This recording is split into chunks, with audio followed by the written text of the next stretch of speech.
यति भ्रमित बन्नुभयो आफै र सबै दुनियाँलाई नै भ्रममा राख्नु भएको छ मान्यज्यूहरूले, कोही मान्यज्यूहरूले। त्यो पनि मैले क्लियर गर्न चाहन्छु। विगत 5 वर्षमा टोटल एक्सिडेन्टको सङ्ख्या 1,25,564 जना वटा एक्सिडेन्ट रेकर्ड गरिएको छ विगत 5 वर्षमा।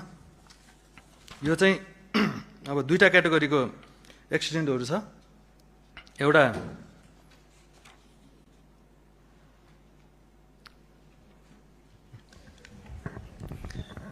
नियमावलीको कुन नियम आपत्ति मान्य सदस्य?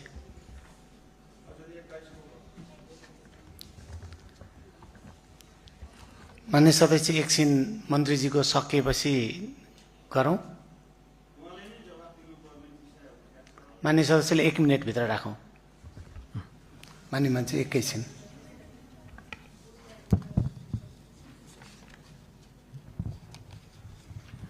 सभामुख महोदय, समयको लागि धन्यवाद। मान्य मन्त्रीज्यूले दुईटा कुरा हामीलाई गम्भीरतापूर्वक आक्षेप गर्नुभयो। पहिलो कुरा, हामी माननीयहरूले ठुलो भ्रम र अन्यल पैदा गरेका छौँ।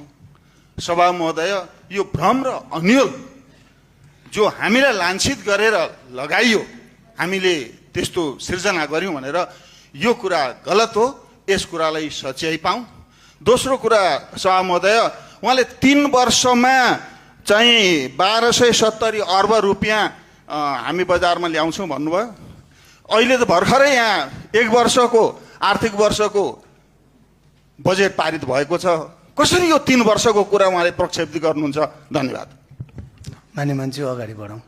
ट्राफिक नियम किन जरुरी छ भने अहिले हामीले हाल रेकर्ड गरेको विगत 5 वर्षको टोटल एक्सिडेन्टको सङ्ख्या 1,25,564 रहेको छ र यसमा ओभर स्पिडको कारणले गर्दा मात्रै 59,423 वटा दुर्घटना घटेको छ।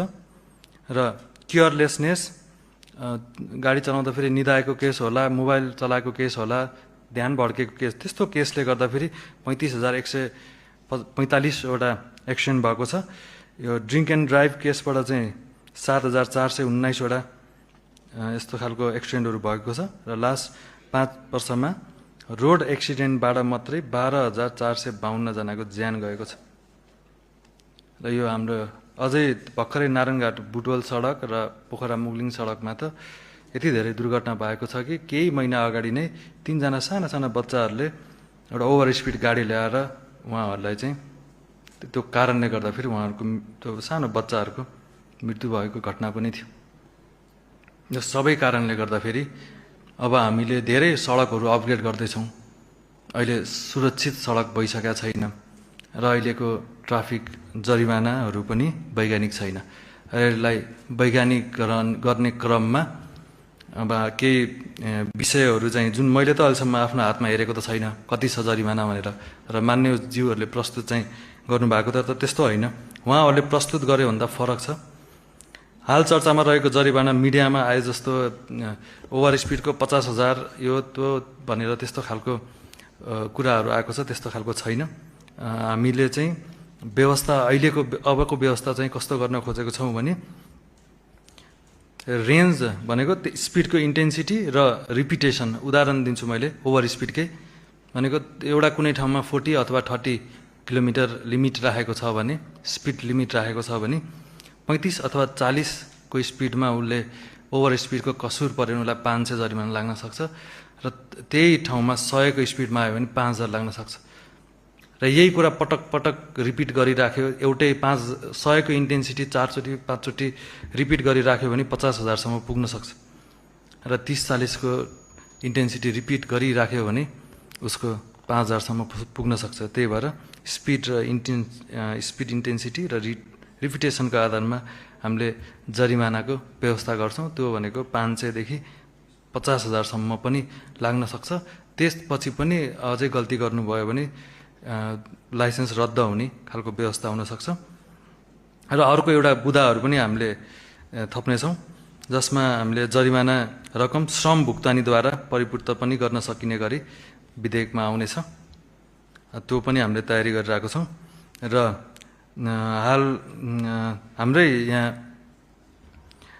सदनमा चाहिँ अस्तिको केसमा 10,000 जरिवाना तिर्न नसकेर आत्मदाह गर्नुभयो भने भ्रम फैलाइयो। यस्तो भ्रम चाहिँ नफैलाउनु होला। हामीले नागरिकलाई ट्रिगर गर्ने उस्काउने काम गर्नु हुँदैन। यस्तो केसमा चाहिँ हामीले एकदम समन्वित भएर समस्याको समाधान पो गर्ने हो। सबै कुराहरू गर्न हुँदैन र यो मानवीय त्रुटिले मात्रै एक्सिडेन्टहरू धेरै भएका छैनन् र हाम्रो रोडको कन्डिसनले गर्दा नि धेरै दुर्घटनाहरू भएको छ। धेरै अहिले सडकको कारणले गर्दा मात्रै, ओन्ली सडकको कारणले गर्दा मात्रै हामीले गएको 5 वर्षमा 2788 वटा दुर्घटना भएको तथ्याङ्क छ, जसमा मौसमको कारणले गर्दा 422 वटा दुर्घटनाहरू भएका छन्। अहिले अब यो खालको दुर्घटनाहरू हामीले अहिले सबै ठिक गर्न नसके पनि अहिले हामीले विपद प्राधिकरण मार्फत अथवा हाम्रो मन्त्रालय मार्फत पनि अहिले ठाउँमा उपकरणहरू राखेको छौँ र संवेदनशील क्षेत्रमा सडक बन्द गरेर भए पनि नागरिकको रक्षा गर्नेछौँ। अहिले हामीले कहीँ रिक्स एरियाहरू हुन्छ, हाई फ्लड रिक्स एरियाहरू भएको ठाउँमा, पहिरो खस्ने ठाउँमा, त्यस्तो ठाउँमा पानी परेको खण्डमा हामीले सडक नै बन्द गर्ने गरेको छौँ, अहिले गरेको छौँ नागरिकको जीवन रक्षाको लागि।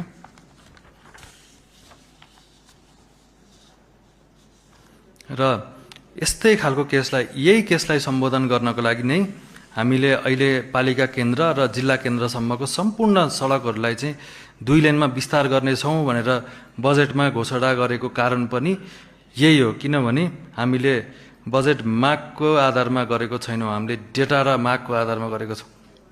त्यही भएर नै यो सबै डेटाहरू अध्ययन गरेर नै अहिलेको ऐनहरू संशोधन भइरहेको छ। अहिलेको अवस्था मध्यनजर गरेर अहिलेको विधेयकहरू ड्राफ्ट भइरहेको छ र अहिलेको अवस्था र डेटाहरूलाई मध्यनजर गरेर नै अहिलेको बजेटहरू बनेको छ।